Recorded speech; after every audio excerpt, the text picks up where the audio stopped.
नमस्कार। मैं आर के सक्सेना, मास्टरमाइंड कोचिंग रीवा, मध्य प्रदेश।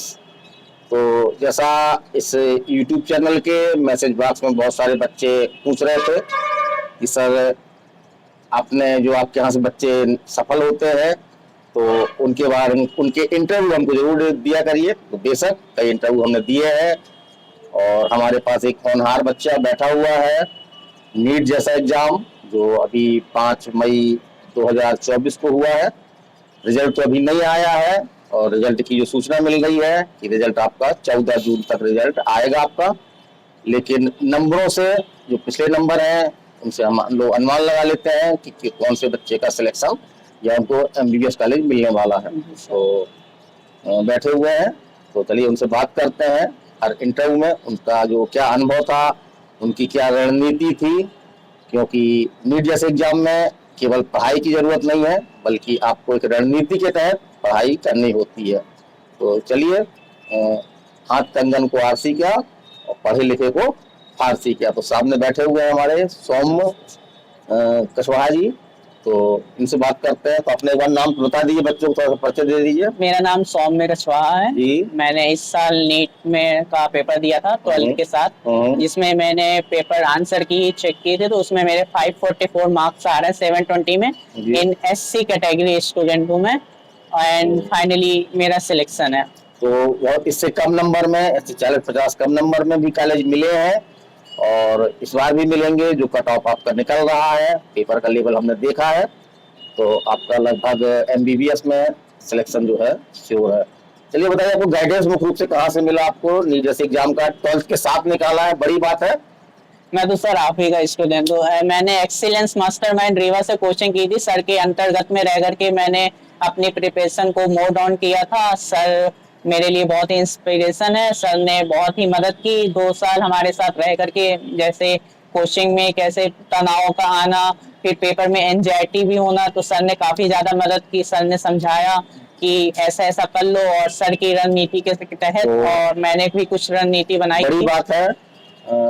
ज्यादातर बच्चे वहाँ पास ऐसे आते हैं कि 12th पास करने के बाद आते हैं नीट के एग्जाम की प्रिपरेशन करने के लिए, लेकिन ये हमारे पास 10th करके आए थे और हमने कहा था कि आप 11th और 12th के साथ में भी नीट की तैयारी कर लें और इसका अच्छा सुखद परिणाम भी हुआ है। 12th के साथ ही इन्होंने 12th भी दिया है। 12th में क्या परसेंट आए आपके? 12th में मेरे 84% आए। 84% आए हैं 12th में। तो अगर आप 12th के साथ 11th-12th के साथ नीट की तैयारी करते हैं तो निसंदेह रूप से 11th-12th में भी आपके जो है मार्क्स अच्छे आते हैं, क्योंकि काफी आप डीपली पढ़ते हैं और 11th-12th में आपके नंबर भी अच्छे आते हैं क्योंकि काफी अच्छा आप लिखते हैं। तो नीट एग्जाम क्रैक करने की ओर जा रहे हैं, हम तो मान रहे हैं आपको और बधाई भी दे रहे हैं। तो आप थोड़ा सा रणनीति बता दीजिए कि कैसे रणनीति होनी चाहिए, आपने कैसे शुरुआत की और क्या पढ़ाई, आपका स्टडी मटेरियल क्या था मुख्य रूप से? मास्टरमाइंड का स्टडी मटेरियल एनसीईआरटी बेस्ड पे है आपका। सिंप्लीफाई किया हमने उसको काफी हद तक, तो बच्चों को काफी मदद करता है। उसमें बहुत सारी चीजें जो अनावश्यक है वो हमने निकाल दी है। चलिए बताइए, आप कैसे अपना प्लान था स्टडी का? यहाँ पर सुबह क्लासेस रहती थी तो मैं डेली क्लासेस लिया करता था। मतलब मैं क्लासेस वगैरह बिल्कुल भी नहीं छोड़ रहा करता था, क्योंकि हमारे जो दोस्त लोग थे वो क्लासेस वगैरह भी छोड़ देते थे, लेकिन मैं डेली क्लासेस आता था। और फिर घर जाकर के मैं एक बार रिवीजन भी जरूर करता था और साथ में एनसीईआरटी भी पढ़ता था।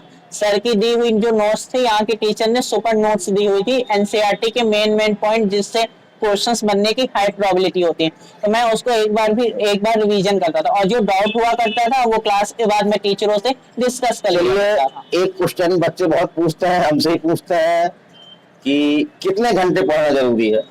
देखो, पढ़ना ये नहीं कहता कि मैं 24 घंटे पढ़ो, मतलब 10 घंटे पढ़ो, लेकिन मैं ये जरूर प्रेफर करूंगा। मैं 6 घंटे डेली पढ़ता था, मैं 6 घंटे से ज्यादा नहीं पढ़ता था, पर मैं ये पढ़ता था 6 घंटे में कि मैं जो कुछ भी पढ़ रहा हूँ उस 6 घंटे में वो चीज मुझे हमेशा याद रहे। तो मतलब ये नहीं कह रहा कि 10 घंटे पढ़ो तो सिलेक्शन होगा, लेकिन जितने घंटे भी पढ़ो उतने घंटे आप पूरे अटेंटिव होकर के पढ़ो कि हाँ जो पढ़ा हुआ है मुझे याद है।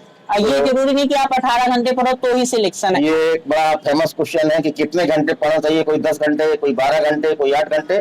लेकिन जैसा बच्चे ने बताया वैसा हमारा ही मानना है कि यदि आपका मन लग रहा है तो आप 4 घंटे में भी काफी कुछ कर सकते हैं। अगर मन नहीं लग रहा है तो आप किताब लेकर के 10-12 घंटे बैठे हैं तब भी कुछ नहीं होने वाला है।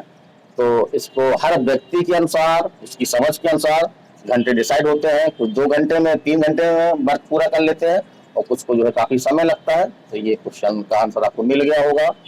तो और कुछ बताइए स्टडी मटेरियल के बारे में। जैसे एनसीईआरटी को आपने किस तरह से पढ़ा, कितने बार पढ़ा एनसीईआरटी को आपने? देखो, जो एनटीए है और जिस चीज की आप तैयारी कर रहे हो वो एनसीईआरटी पर ही क्वेश्चन बनाता है। उसने साफ नोटिस में लिखा है, सर के दिए हुए जो बुक्स थी, नोट्स थी, स्टडी मटेरियल थी, उसमें एनसीईआरटी के पूरे पॉइंट वगैरह ऐड थे। तो वो प्रेफर है कि आप एनसीईआरटी ही पढ़ो, एनसीईआरटी के बाहर बिल्कुल भी मत जाओ, क्योंकि क्वेश्चन जो एनटीए बनाएगा वो एनसीईआरटी के ही बनाएंगे और सर के जो भी स्टडी मटेरियल थे और जो भी सर की फैकल्टी थी वो बिल्कुल एनसीईआरटी लेके चलती थी। आप ये लोग समझ गए होंगे हम क्या करते हैं, बहुत सारी किताबों के चक्कर में पड़ जाते हैं, जबकि अगर हम एनसीईआरटी को पढ़ें, और जैसा कि इन्होंने बताया हमको अभी इंटरव्यू के पहले कि एनसीईआरटी का अगर कोई टॉपिक आप पढ़ते हैं तो उस टॉपिक से जो भी ऑब्जेक्टिव क्वेश्चन बन सकते हैं, आपके पास हम कोचिंग से भी देते हैं, हमारी टेस्ट सीरीज भी है, और गूगल बहुत आसान तरीका है। गूगल से आप उस टॉपिक पे क्वेश्चन जो है सर्च करके